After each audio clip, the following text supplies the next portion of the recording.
Hello gamers, I'm Encasiel, and in this video I am going to talk about New World.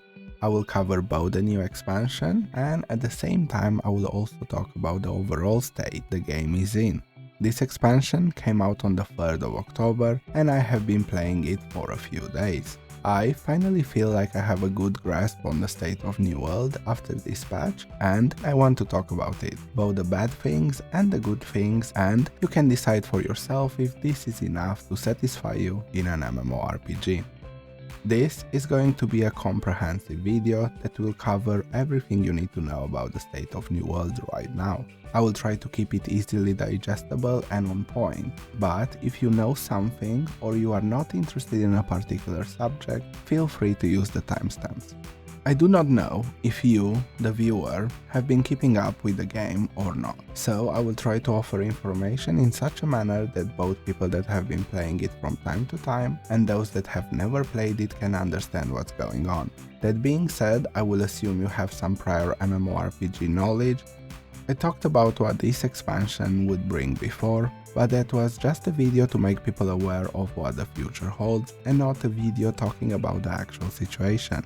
And as you know, the final impression should be when we get to play the game and not from patch notes and trailers. I will also talk about what the future holds, because this expansion gave us a sneak peek at what the next part of New World story will be, and because I'm such a big fan of the topic they are approaching next, it got me looking forward to it. We should first talk about the character, because it is the most consistent element in your adventures. So, with this expansion the character level has been raised to 65. This increase provides extra attribute points for you to spend and extra bonuses for reaching certain milestones. There are new bonuses at 350 points and at 25 points. This change alone will bring a pretty considerable amount of variety when it comes to builds, and it gives the attribute system more depth, which in my opinion is a good thing. You want to have as many options as possible in MMOs and systems to experiment with.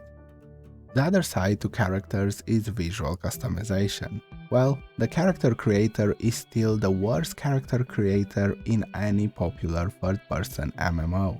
Everyone still looks just like a clone of each other with different heads, and so far the developers refuse to acknowledge it. Maybe because if they did acknowledge it, they would have to eventually do something. New World has been missing this fundamental pillar of MMO design, and who knows if they are going to implement it. That being said, Season 2 brought transmog, which helps quite a bit with visual customization. The transmog system in New World basically allows you to convert any armor or weapons that you have previously obtained to skins. With this system, they also added the possibility to dye skins. The armor in-game looks so much better than the stuff in the shop. There is very little reason to purchase a skin over transmog tokens, which are much cheaper, and you can even obtain some of them in-game for free. Most of the things they have in the cash shop are straight up terrible, or extremely quirky, not something that most people will find worth it. But because of the transmog system, overall the game is in a much better state when it comes to the character customization, in spite of the terrible character creator. The next element related to your character is equipment. The gear system in New World has seen quite a few changes, but it never felt quite right. There was nothing special about it. The approach they previously took was a combination between Destiny's light levels and classic World of Warcraft, where you would have a rock paper scissors mechanic based on the enemy you were fighting. This made gear a pain on multiple levels. Not only was it a meaningless grind that only gated new players from content, but you also needed half a dozen sets for each build. Gearing felt horrible and it didn't provide that sense of achievement that gearing is supposed to. You only felt a sense of relief that is finally over when you are done with it. I say this with full confidence, but I am sure quite a few people quit the game because of this bad system. This has seen a massive overhaul. They have removed the meaningless expertise system and even removed the resistant perks on armors. They were going to remove the extra damage perk on weapons, but instead they opted to nerf them to the point where they are just an alternative and not something required. Personally, I think this should have been removed as well, but this solution also works.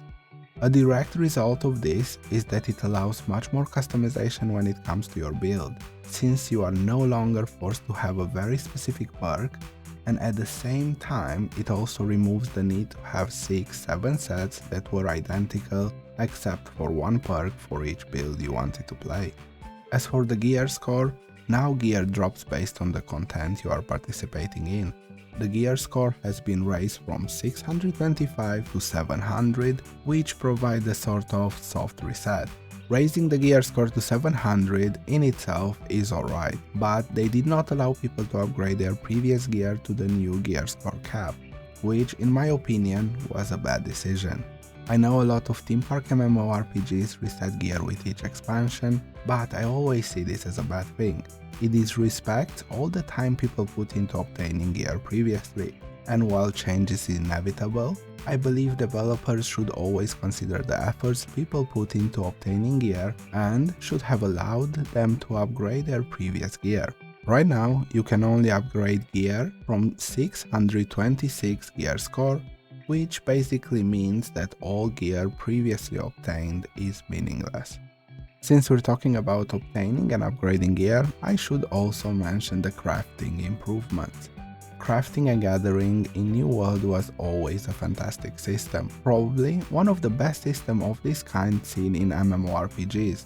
It had just one terrible problem that made it absolutely horrible at endgame. It was too heavily reliant on RNG. Well, now you can craft the perfect max gear score equipment. It is costly, but the option is there and it makes a massive difference, basically fixing the main issue that crafting had. They have also introduced new gear and changed how the existing gear works. There are artifact items now.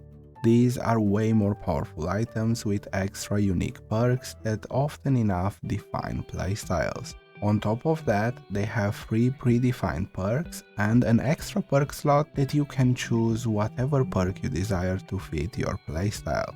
This perk slot can also be rerolled at a later date if you change your mind. However, it is a bit costly to change it. You can only equip one armor, one weapon and one accessory of this artifact tier, meaning that other types of gear are still relevant. These artifacts have unique ways to obtain them, and after obtaining them, you have to complete certain tasks to unlock their full potential. Unlocking the artifacts fully is neither too hard or too easy. It's the right amount to provide a sense of accomplishment, but not waste your time. I feel like now we can talk about the types of gear there are.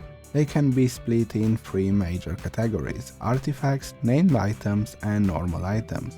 Since we touched on artifacts, the difference between name items and normal items is simply the fact that name items come with predefined perks. They also introduced a stat called Magnify. This is a variable bonus that will provide you with whatever stat is the highest, meaning that you can use a piece of equipment in multiple sets if it has the right traits. Rarity of gear still exists, and the only relevant rarities other than artifact are epic and legendary. The difference between them is that they provide 2 and 3 perks. Of course, you will be aiming for legendary items, but just like before, epic equipment will still be usable if the 2 perks it has are what you are looking for. And I mean it, you will be able to explore all content in game with epic gear. So if you are a returning player or a new player, don't be too quick to disregard epic gear. Overall, equipment is finally in a state where it feels great to work towards and obtain. The system provides you with a decent amount of depth and customization to make you feel like you can create a playstyle that suits you. It's fairly easy to have a competitive build, but it also gives you something to work towards in the long run, if you desire a perfect build. In my opinion, the gear problems that New World had are mostly fixed now. Before we talk about content, I want to touch on one of the new features that completely changes the game and has a positive domino effect on the vast majority of systems, and that is mounts. This update has brought mounts to New World. This mount system is not as simple as in a game like Final Fantasy XIV or WoW, but it is not as complex as in BDO or Guild Wars 2. The game features 3 types of mounts which are functionally the same. You can ride a horse, a wolf or a lion for now, with more to come in the future. Functionally, these mounts can be summoned almost anywhere in the open world, and they increase your movement speed as well as have a sprint ability. These mounts can be equipped with 2 items, one that offers a variety of bonuses to stamina or sprinting while riding, for example increased sprinting speed on the road, and one that gives a buff when you are forcefully dismounted, like increased movement speed or a glance, stuff like that. The mount system comes with a trade skill that further increases the mount's movement speed and gives you a few items. This is fairly easy to level up, and you do so by completing quests that require you to ride your mount through checkpoints or between 2 points on the map. To level this trade skill to the maximum, all you have to do is complete all these types of quests. Alternatively, this trade skill can be leveled by feeding your mount. I wanted to talk about mounts because one of the main complaints against New World was that it felt like a running simulator. This made things in-game feel much worse than they were, from quests or traveling to elite zones to simply gathering items. With the additions of mounts, I would say that the running simulator problem is fixed. My main disappointment when it comes to mounts is that they have not created any multiplayer content around this feature, like some sort of races where you could compete with others. I feel like this is wasted potential here, but hopefully they will consider adding something like that in the future. I think it's finally time we talk about content. First, let's talk about what this expansion brings, but we will also touch on what the game has to offer overall, especially for new and returning players. This new expansion reworked one zone and slightly changed another. The zone that was reworked was First Light, which was a dead zone, and they have added a new city to make up for the city that was lost due to the rework. This zone is their best one yet, featuring verticality, and it was a pleasure to explore. It even had a few jumping puzzles. This zone comes with a new main quest and some side quests, as expected. Personally, I felt that this content was on the short side and I would have wanted more. The quality of questing was pretty decent though, and overall I had a good time doing them. They have also reworked 2 previous quest lines that again are of good quality. Overall, the vast majority of quest lines in-game are of good quality, and this together with the addition of mounts will offer a great experience for new and returning players alike that enjoy questing and stories. I believe all or almost all questing games are fully voice acted, and this is of stellar quality, as well as the writing being quite decent. At this time, New World is definitely standing out with the quality of their story, and while it might not compete with something like ESO, it is definitely better than the vast majority of MMORPGs. This expansion also added a new expedition, which are New World's version of dungeons. And again, this is their best one yet, and it was a fantastic experience. They have also reworked the mutations, which are the difficulty levels of expeditions. They now have 3 levels instead of 10, and the last level is of higher difficulty than it was previously. This rework achieved 2 things: make it easier for new and returning players to play with others, and at the same time offer a higher difficulty for those that desire it.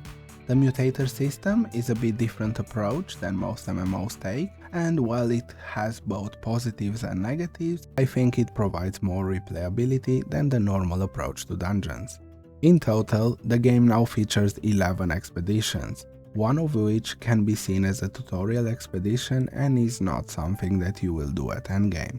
On top of that, there are 5-man challenges, a 10-man trial, a 20-man raid, and invasions, where guilds recruit people to defend the fort against waves of monsters. The new zone also features open-world mini-bosses and some events. Of course, there are also elite zones all over the map, which in New World are a form of open world content where you group up with others and kill mobs and open loot chests that offer various items. There is a vast amount of content in New World now. While it can always use more, it has now sufficient content to provide the vast majority of average players with a very enjoyable experience. But you might ask, what about PvP content? Well, I'm sad to say that it's not great. But there is some. If you want to play New World only for PvP, I think you will be very disappointed. And I will say this always, go play a PvP game, don't waste your time with MMOs. But if you see this as a side activity, there are a few activities to enjoy here. They have added something that is called influence races, which actually help condense open world PvP, and now there is quite a bit of open world PvP going on for those interested. On top of this, there are 3 vs 3 arenas, 1 battleground map and wars. Wars will be a bit of an exclusive content, but considering the ease of gearing now, it shouldn't be too hard to get into a guild that does this content. Personally, I would have really liked them to add 2 or 3 more battlegrounds over these 2 years, and sadly, there is still no ranked modes for PvP or any sort of balanced matchmaking. But who knows, maybe in the future they will add these features that I feel the game desperately needs. However, the one thing they added is cross-server matchmaking for that one battleground. This was a great addition and improved the experience by leap and bounds. What has not happened yet, and it is fairly disappointing, there is no cross-server matchmaking for dungeons and arenas. But they have said they are working on these features and they will be coming out at some point in the future.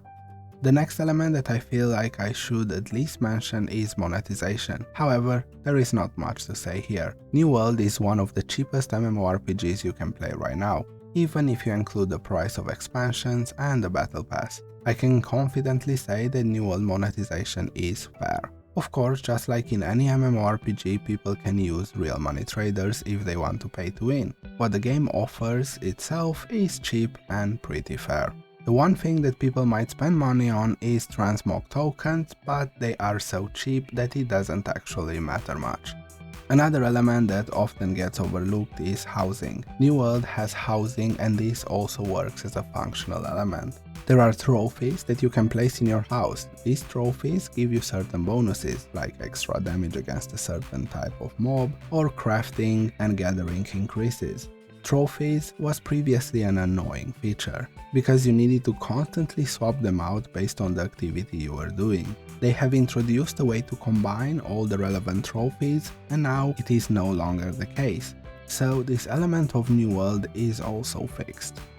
There's one last thing that I want to talk about, and this is the future of New World. In case you don't know, New World is on a seasonal update schedule. Every 3 months they release a battle pass with new stories and some new content, as well as other features. In between these content drops, they might have events or smaller patches. So, not only is New World in a good state now, but you can expect regular updates moving forward. To make myself clear, do not expect updates the likes of what BDO or Lost Ark has. The vast majority of Western studios will never be able to compete with the work ethic and passion Eastern studios have, and it's important to have the right expectations unless you want to be disappointed. But that is not what I wanted to mention. What I'm really excited about is the sneak peek they gave us at the end of the current main story. I'm not going to give any spoilers so I don't ruin the experience when it comes to the latest questline. However, the next storyline and enemies will involve werewolves and vampires.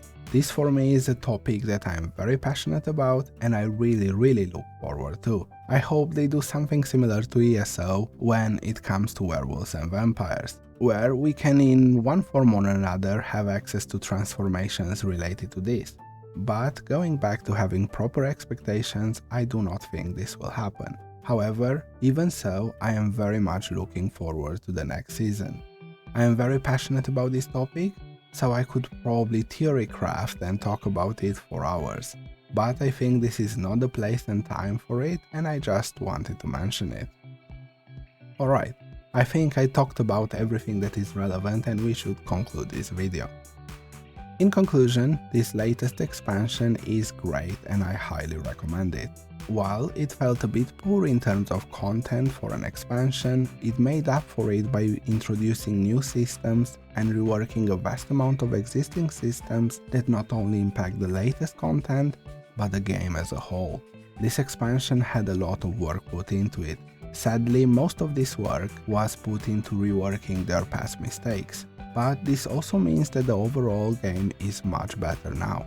I believe New World is currently in a state where it can be easily recommended to others, and because of the low monetary barrier of entry, it is something that I think most MMO players that are looking for something new or are considering returning to the game should try. It still has problems, and you have to decide for yourself if those are something that will stop you from enjoying the game. If you made it to the end of the video, thanks for watching. If I forgot something or you have an opinion to share, feel free to let me know in the comments below. Like, subscribe and all that jazz if you feel like it. See you in the next one, gamers.